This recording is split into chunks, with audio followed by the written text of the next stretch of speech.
Só o tempo firme e muito vento em Baku. Eu vinha falando ontem que em Baku é uma cidade à beira-mar, né, à beira do Mar Cáspio, e isso é potencializado em Baku pelo vento canalizado nos prédios, né? Então, assim, é diferente de um circuito como Interlagos, é diferente de Silverstone, é diferente de lugares abertos, porque ali o vento acaba sendo afunilado, efeito Venturi, inclusive, né? Ele se acelera no estreitamento dos prédios, e aí isso torna tudo mais agudo. Tem carros que são muito sensíveis ao vento, então hoje vocês viram, deve ter visto no começo da corrida, assim, ó, a imundície de folha das árvores, né, em cima da pista. Boa largada do Leclerc e do Pérez. O mexicano roubou a terceira posição do Carlos Sainz. Uma boa exibição do Pérez no geral, né, e saltou bem, colocou-se ali na briga. Isso foi um movimento meio decisivo, porque isso já condicionou, vamos dizer assim, né, o resto da corrida. Você rouba uma posição dessa, você mexe as peças no tabuleiro de uma forma que você tem que fazer, inclusive a Ferrari e o Sainz reagirem a isso, né? Não foi uma coisa ocasional de tipo, o outro largou muito bem, né? O Pérez foi para brigar lá na primeira curva e conseguiu. Norris começou a luta para entrar na zona dos pontos, começou a fazer as ultrapassagens lá atrás, fez inclusive várias e precisava mesmo rapidamente chegar ali na turma dos pontos, porque afinal de contas partiu lá de trás. Foi favorecido, é verdade, por dois na frente dele que ficaram de fora logo de cara. O Gasly foi desclassificado por uma questão de fluxômetro de combustível e o Hamilton trocou peças. Então os dois saíram do pit lane. Então isso já ajudou o Norris com 2 posições. O Norris era 17º, né? Já subiu 2 posições. Então isso já foi um lucro. E o Norris precisava desesperadamente fazer uma excelente corrida e chegar na frente do Verstappen. Não tirou os 8 pontos que precisava. Ele precisa descontar 8 pontos em média até Abu Dhabi para chegar lá na frente, mas tirou 3, né? Tirou 2 na corrida, mais a melhor volta, ou seja, perto do que poderia ter sido, dá para dizer que foi uma exibição razoável, né?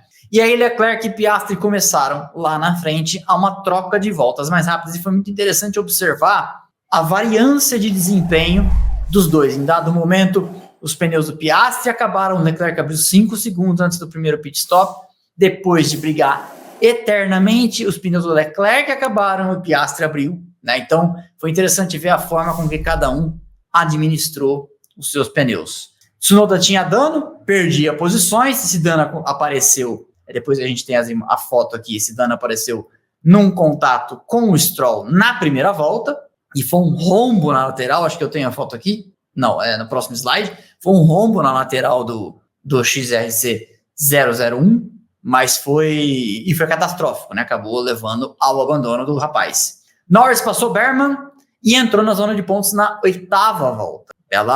Bela exibição, belo trabalho do Norris, aí como eu falei. Leclerc, que eu comentei aqui, abriu 5 segundos para o Piastri, que perdeu o ritmo com os pneus médios, isso na volta 12. Verstappen tinha um ritmo muito ruim, parou na 13 para livrar-se dos pneus duros. Para livrar-se dos pneus médios, muita gente tendo dificuldade com os pneus médios e aí melhorando o desempenho com os pneus duros. E eu lembro do Luciano Burti dizendo, quando a Fórmula 1 era transmitida pela Rede Globo, que carro que anda melhor, duros, em relação a médios e macios, normalmente está sofrendo com problemas de equilíbrio. Parece que boa parte do grid hoje estava com esse tipo de problema. Não sei se nesta situação, porque eu não sou piloto, né? Mas eu lembrei dele falando isso, e no caso da Red Bull em específico, isso é algo que o Verstappen vem reclamando desde várias corridas para trás, né? Deixa eu só tomar uma água. Então, não sei se era o caso, que às vezes não é porque faz sentido que é verdade, mas eu sei que o Verstappen teve depois um desempenho muito melhor, né? Aí o Norris a McLaren pediu para o Norris segurar o Pérez quando o Norris parou, quando o Norris não parou, o Pérez tinha parado.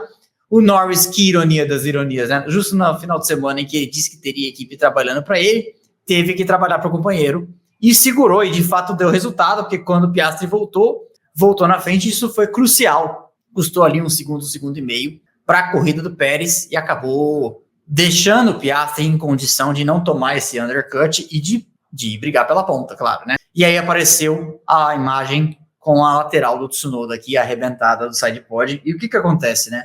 Por que isso é catastrófico para a corrida?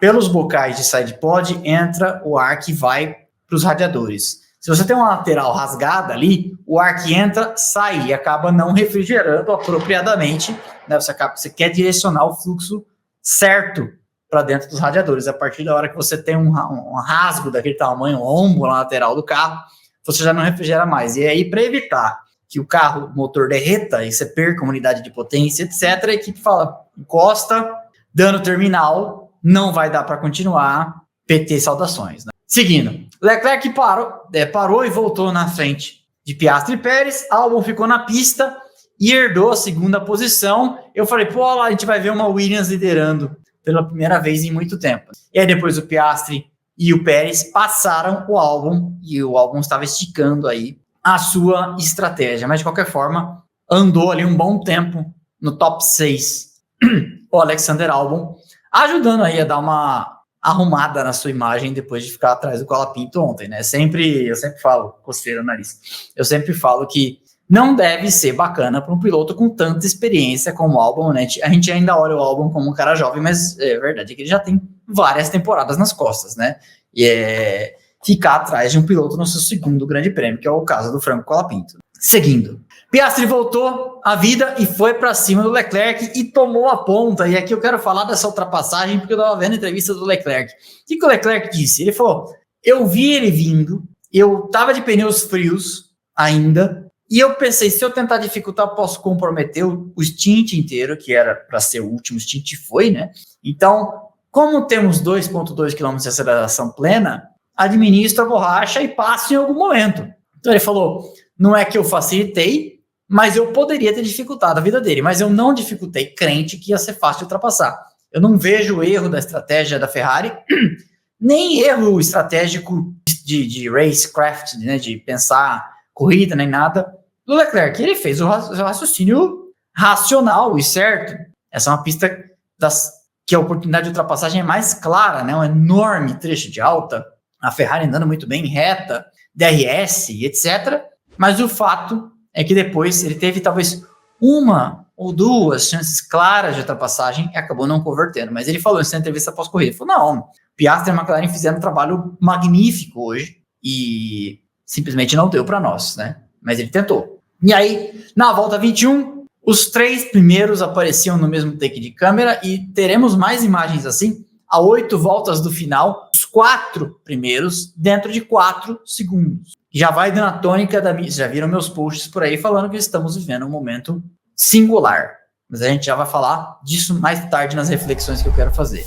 Verstappen e Norris brigaram então pela 6ª posição. Briga direta, né, ali dos dois. Eles se encontraram de novo em Monza, lembra? Que o Verstappen até perguntou pro GP, posso dar uma atrapalhada aqui? Posso dar uma segurada? Eles estavam fora de sincronia, né? O Verstappen ainda não tinha parado, o Norris, não lembro, mas acho que era o Verstappen que ainda não tinha parado, mas ele falou, se puder atrasá-lo, vai ajudar o nosso outro carro e etc, né? O que você puder fazer sempre vai ser bom, né? Até porque ele poderia tomar um undercut do Piastri, se eu não me engano, e foi o que o Verstappen trabalhou para fazer, né?